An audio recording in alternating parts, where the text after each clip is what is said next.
Hello everyone, welcome back to the new video session. So in the previous video session we have understood the fixed capital requirement. So today we are going to learn about the working capital requirement. So in that topics we will learn about the net working capital formula and meaning of working capital, and one of the important topic, that is the factors affecting for the working capital requirement.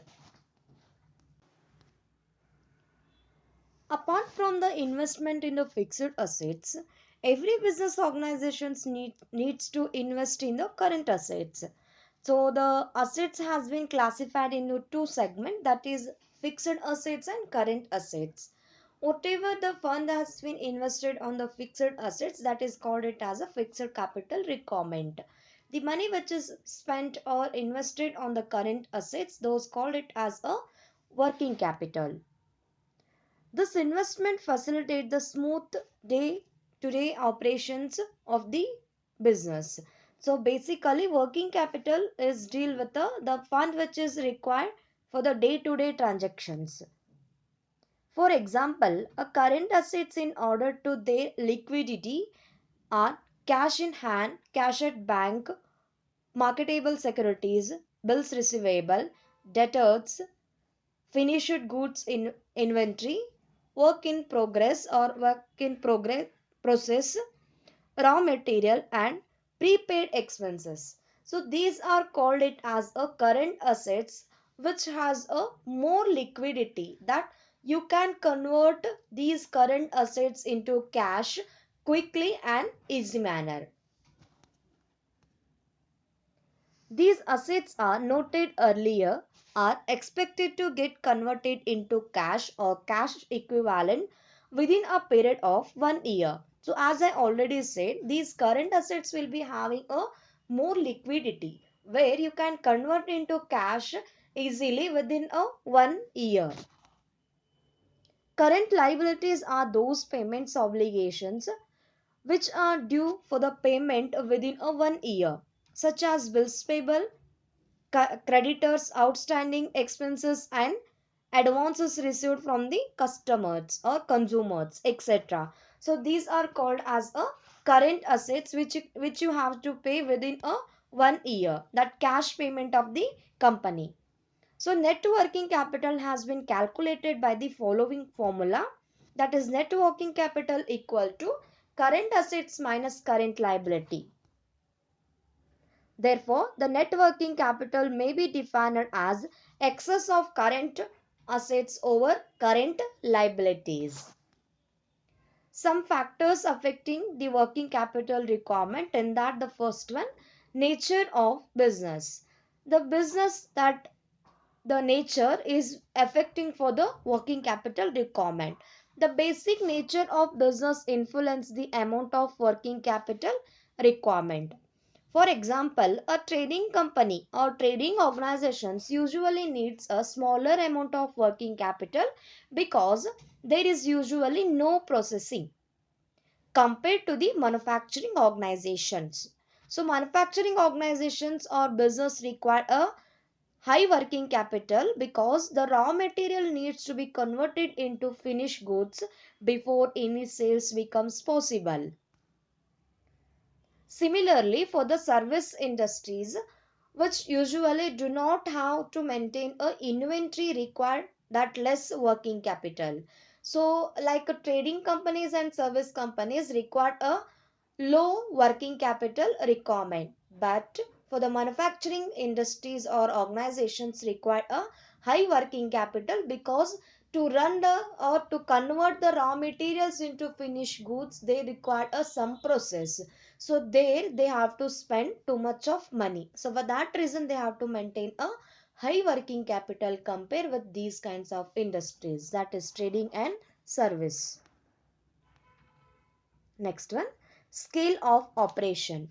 For organizations which operates on the higher scale of operations, the quantum of inventory and the debtors required is generally high. Such organizations therefore require the large amount of working capital as compared to the organizations which operates on the low scale. So the scale of operation, suppose the scale of operation is longer and the large one, so there they have to require a higher working capital. Where the company having a less scale of operation or low scale of operations, there they can maintain a moderate rate of the working capital requirements. So the scale of operations will impact on the maintaining the working capital requirement. Next point, that is business cycle. So the on the this side you can observe the expansion, boom, recession, depression. These are the business cycle stages. So we'll understand how these stages will impact on the working capital requirement. So different phases of business cycles affects the requirement of working capital by the firm. For example, in the case of boom period, so the second stage, the sales as well as the productions are likely to be the large, and therefore the large amount of the working capital is required because the demand will be at the high and your supply should be matched up to the demand.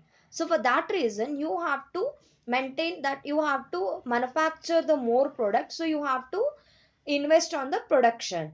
Similarly you have to vice versa in the period of depression, so that we'll understand now.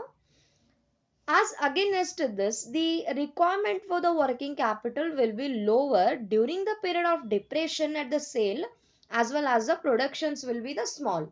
When there is no demand for the product, that time you have to maintain a less working capital because there will be less production process will be taking place because the sales has been reduced. So in that manner you have to make a observation of business cycle, and you have to maintain the working capital. So business cycle also effect on the working capital requirement to maintain in the organization. Next one, seasonal factors. Most business have some seasonality in their operation. In peak season, because of higher level of activity, large amount of working capital is required. As against this, the level of activity as well as the requirement for the working capital will be lower during a lean session or lean season. So it is like a business cycle only. When there is a high season or peak season, or you can call it as a more demand than the expectation, so that time you must maintain a higher working capital. Large amount of the working capital has to be kept to meet a day to day activities. But when it is a lean season, so that time you have to maintain a lower working capital to meet a some expenditure. So seasonal factors also affect on the working capital requirement. Here I will tell you the one example. A manufacturing company that it is manufacturing the cold beverages, that is mango. Okay, so they are manufacturer of mango juice. Now they have to purchase the raw material at the time of the season when the mango seasons will be there.